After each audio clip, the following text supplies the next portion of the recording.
If you're tired of making plain old mediocre cinnamon rolls that taste the same everywhere, stop scrolling because your life is about to change, literally. I cracked the code on the ultimate better than bakery style Gooey Brown Butter Cinnamon roll, and trust me, you're not ready for this. I'm talking about 3 secret ingredients and techniques I have dubbed the flavor booster, which makes use of rich brown butter, by the way, the gooey maker, and a brand new frosting that is not cream cheese. All of this will take your rolls from fine to fabulous, and if you stick around to the end, I'll let you in on all the secrets in just 3 simple phases. We'll start with the foundation, but we're doing things smarter. In a bowl of 3/4 cup of warm water, add 2.5 teaspoons of active dry yeast and 1 tablespoon sugar. Give it a light stir and let rest for 10 minutes. This trick will help check the viability of the yeast. After about 10 minutes, the mixture should be frothy and have visible bubbles. Like this video now because the next 2 phases are purely game changing. If you stick around till the end, I'll also tell you what the flour trap is when making cinnamon rolls and why it is the reason homemade rolls are quite different from those from high-end bakeries and how to correct it. For the flavor that will set these rolls apart, let's make brown butter. Set your stove to medium heat, add your butter and stir continuously. But pay attention here because this is where most bakers fail. Don't use high heat. It burns the milk solids and leaves a bitter taste. Needless to say, patience is key here. Keep stirring over medium heat until it transforms into beautiful golden brown with a roasted hazelnut smell. That signature nutty aroma is your cue to take it off the stove. It takes about 5 to 8 minutes and it is the key to this recipe's signature deep and sophisticated flavor. For the dry ingredients, combine 3 cup flour, 1/3 cup sugar, 1 teaspoon salt, 1 egg, 4 tablespoons cold brown butter, and the yeast mixture, then combine. Next, transfer the dough onto a floured surface and knead. There's something I call the flour trap.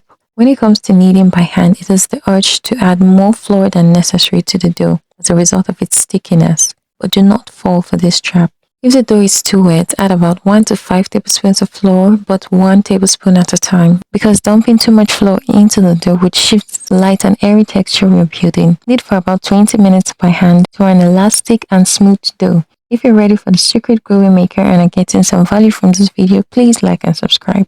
Once needed, transfer the dough into a lightly floured bowl, cover and let it pray for 1 to 2 hours in one place. Before we get to the second phase, let's prepare the filling. In a bowl, add 1 cup brown sugar, 2 tablespoons cinnamon powder, and 1/3 cup brown butter.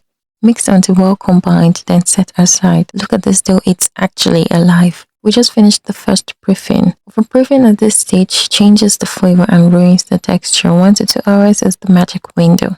Next, roll the dough into a precise rectangle or square. The shape is structural and it may take some time to even the dough out, but it is necessary to avoid wastage. I'll show you the exact results of rolling to an uneven triangle or square. Sprinkle some flour on the board to roll out the dough. Rub some on the rolling pin and sprinkle a little on the dough.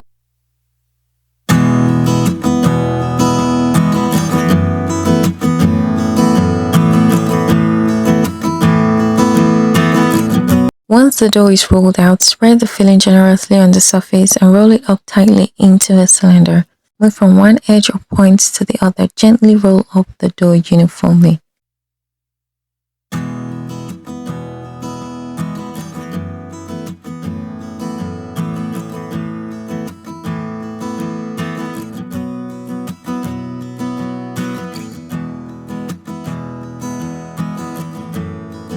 To seal up the edges at the end, apply some brown butter over the filling and pinch the edges to be sealed together. With the pad, it will be stuck to. Mark your dough before cutting with a tape or roll. This guarantees perfect and even rolls. Cut about 8 rolls. You could use a knife to cut the rolls or a thin thread to get sharp cuts.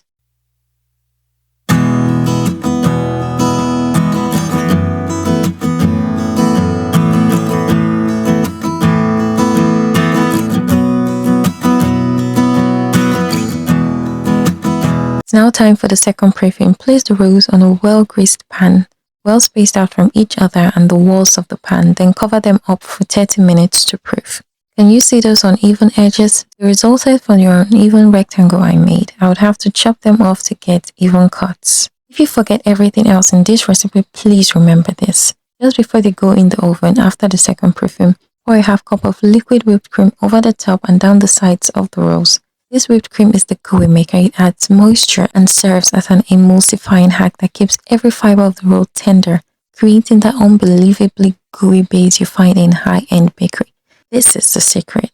Bake at 350 degrees Fahrenheit and 177 degrees Celsius for 25 to 30 minutes. When I first put the pan in the oven to bake, the temperature was quite low and I had no idea because of the kind of oven I have. So instead of baking, the roast continued to proof in the warm oven and 2 of them puffed up. Don't let that happen to you, please. Always double check your oven temperature. Now on to the special trick number 3, the frosting. It's day 2 and this roast is outrageously soft and fresh. For the special trick number 3, we're ditching the traditional heavy cream cheese for a light, luxurious whipped cream frosting. I simply whip this up without adding any extra flavors or conventional sugar. Smear the whipped cream on the roast as desired. The whipped cream complements the roast so well it literally ate. The brown butter brought depth, but that liquid cream we added before baking, that's the life of the party.